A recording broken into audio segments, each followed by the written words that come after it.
Good morning. Hope everyone's doing well. We'll go ahead and get started. Injury update, just a few additions. So Terrell Burgess strained his hamstring yesterday, so he's added to the list. Will not play in the game, more than likely will not play in the game. Taron Johnson has a quad. That's more, from what I understand, preventative, and he's just sore. So that's what I know at this point on Taron. And then Will Clapp is in concussion protocol. So with that, I'll turn it over to you with your questions. The last two practices, Sean starters playing a lot of snaps out there. I like the work they got in, knowing they're not playing on Saturday. I do.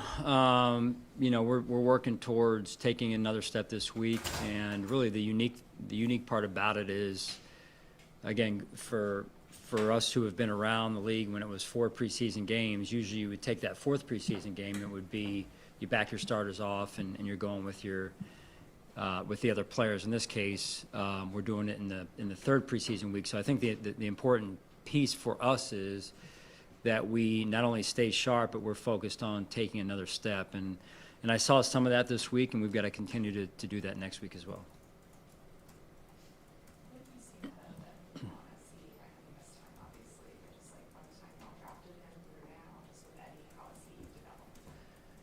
Yeah, again, limited reps because of the injuries. But I think what I'm seeing is a conscientious young man that where football is important to him, and he works extremely hard at his craft. And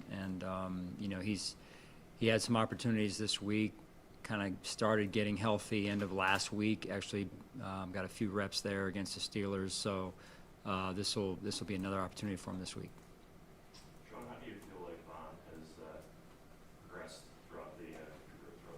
Yeah, I really like the way we've managed his reps, right? So been very intentional and calculated with when he goes and when he goes hard. And I think with that, in addition to Von's hard work that he's put in here, is I've seen a ratcheting up of his return to form. I'm sure he would say, hey, still working through some things and still trying to get back to really where it wants to be, and I think that just comes over time. So, been pleased to this point and excited about where it's going.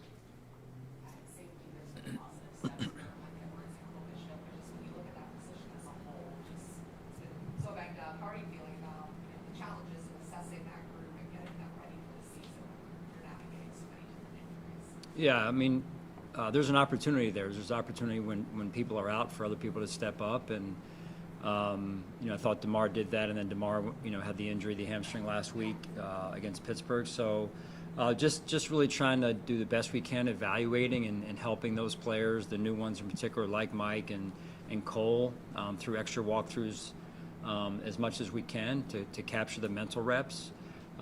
As we all know, it's not the same, though, as when you're getting real full speed reps where there's pressure on you to communicate, to diagnose and process what's going on. So the sooner we can get those guys in that type of environment, the better.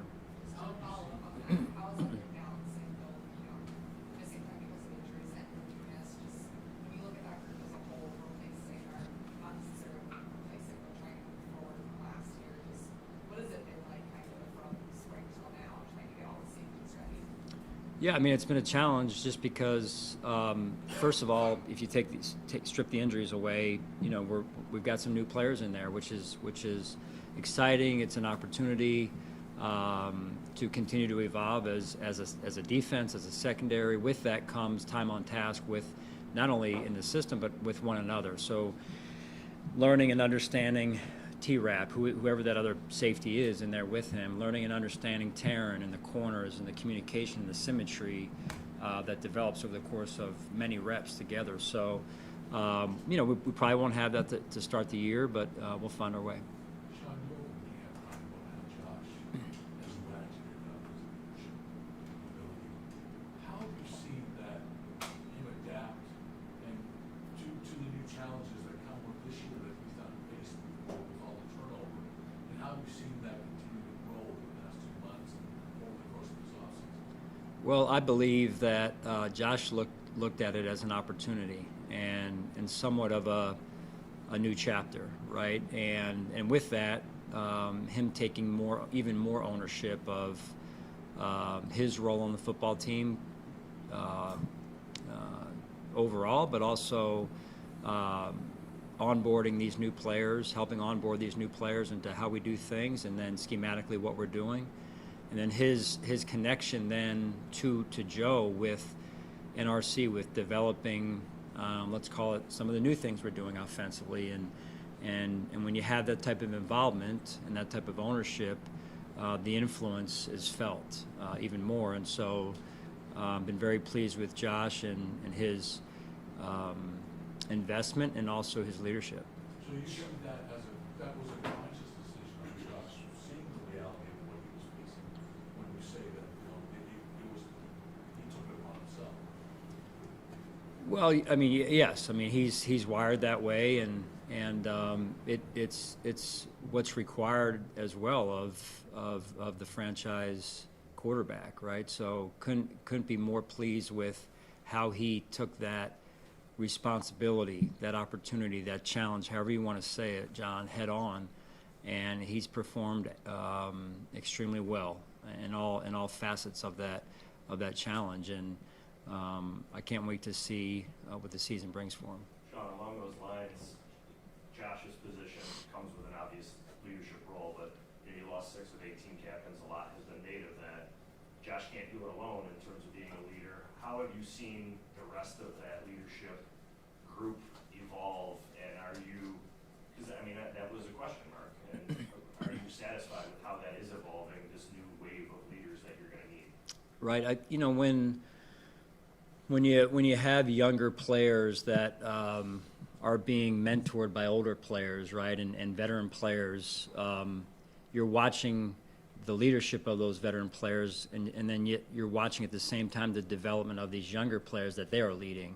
And so a great example of that is Taron Johnson, who has, I believe, risen to the challenge similar to Josh, maybe in a slightly different way, obviously on a different side of the ball.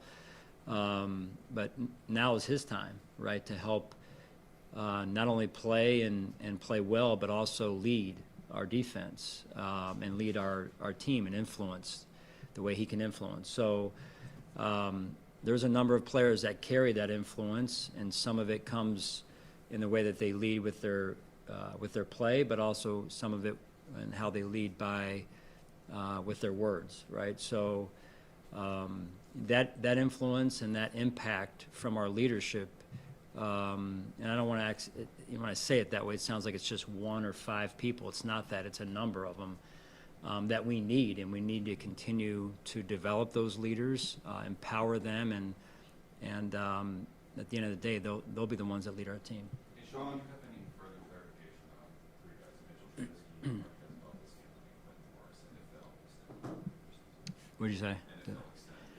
Yeah, we've been discussing that. I think all of them are going to be close, and for me to say which ones going to get back sooner would be hard at this point. So Nate, myself have been discussing that, and trying the best that he can in this case to project. It is a projection as to whether or not they're going to be ready, and what that week looks like for them if they are in fact ready. How much harder does that make? I know this is a question probably for Brandon as well, but like the next few days, how much harder does that make that to have those question marks? Yeah, I mean, and the reality of it is no one has God, no one has a crystal ball as to, hey, I can say definitively, especially for some of these injuries, this is when this person's going to be back. So it does make it a little bit cloudier, if you will. And then if they are deemed ready or given the green light, what can they perform if on the field? So, and then how does that affect game planning, right? So it's as much as troubling as it is, it's also a challenge and brings an opportunity for all of us to come together and really work together to communicate and make sure we're on the same page to figure this out. Tyler Bass has all your points throughout the preseason. been a little up and down throughout practice. What's been your evaluation of his training camp, preseason, and what's your confidence level with him with the regular season run? Right, confidence very high in T-Bass. You know, I understand what you're saying and where you're going with it. At the end of the day, you know, what I see right now is he's striking the ball really well. So, you know, some of the kicks that he's been working on, you know, he wants back, I'm sure. But overall, I'm hoping he gets some good kicks this weekend and he continues with getting back to form. Focusing more on Matt Milano, as opposed to the three other guys who we were just talking about. How important is it to have this new rule where you can carry that, put that guy on IR before cut down day, or you know, and he's with two spots are eligible to play in the season? Right. I mean, it's the league is always evolving with the rules, and I mean, it's really making for a better game every year. They change, the league changes certain things, and I think it bodes well for our league, and that's why the game is the way it is every year, improving. And rule changes that turn out not to be great for the league and the game and the fans, they're done away with. So in this case, I think this is good because you can do certain things you weren't able to do before, have a little bit more flexibility. It also enters, you know, brings into, I guess, the game a little bit more of a chess match and some of those things. So again, it presents another opportunity for us.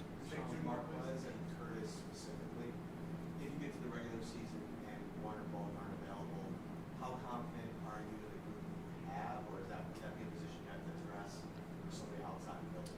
Right. I feel like those two, from what I've heard so far, have a real good chance of being back. Just not committing to it yet, just if you can understand where I'm coming from on that, just because it's the human body. So still working through it. Very confident in both those guys. So you know where I'm at on it, and what I'm hearing is I'm not committing myself in my mind to that other part of the conversation yet. So focused on those two and them getting back in a good amount of time. Sean, today's the last day of camp, right? Where you go into it probably with a checklist of things that you want to accomplish. Do you feel like you did? Were there any pleasant surprises along the way? Not necessarily a particular person, but hey, this is further along than I thought it would be with a specific area or maybe side of the ball. You know, again, I would say overall as a team that been very impressed with how hard these guys work. Not that I didn't expect them to work hard. It is part of our culture. They work hard and they're focused as a team. And I mean, we come back, as I mentioned, not to look too far into the past, but we come back off of the Bears game, which was really not even close to up to our standard. And then 3 days later, I'm asking these guys to go board a plane to spend four days or 3 nights or whatever it was in Pittsburgh. Didn't hear one person complain. Why are we doing this? Young, you know, old to young guys. It was veteran to young guys. It was, this is what we're doing. And so, and again, I think that starts with Josh's leadership. When players see him model that, they follow suit, right? So it's one thing for me to say something, but it's another thing when Josh Allen says it, especially inside that locker room, and he models it. So I applaud him again for that. And then just the way that they've worked in that game, in the practice, and then coming back. Again, I want to see us take another step this week, and it's unfortunately I wish I could see that in game live action, right? So unfortunately for the first group it won't happen, but it also presents an opportunity for us to strike with some of these young guys who are going to get some valuable time this weekend. So whether it's, you know, line of scrimmage positions or special teams that may be able to help us. Sean, just to clarify, with Marquez and Curtis, you know, acknowledging that you're not committing to it, did you mean one potential? Yes, that they might be back. Yeah, I mean, there's no one that other than Matt, you know, Milano at this point that is not that I understand. If I go through the list real quick, that we can definitively at this point rule out for week 1. So it's just a matter of there's a lot of murkiness right now. But you know, we've been through this before. You guys have as well, where you have a number of injuries, and all of a sudden at week 1, it's like you're down to like 3 guys on the injury report. So, you know, we'll go through that and we'll work our butts off. I know they will as well to get back and help our team. All right, thanks, guys.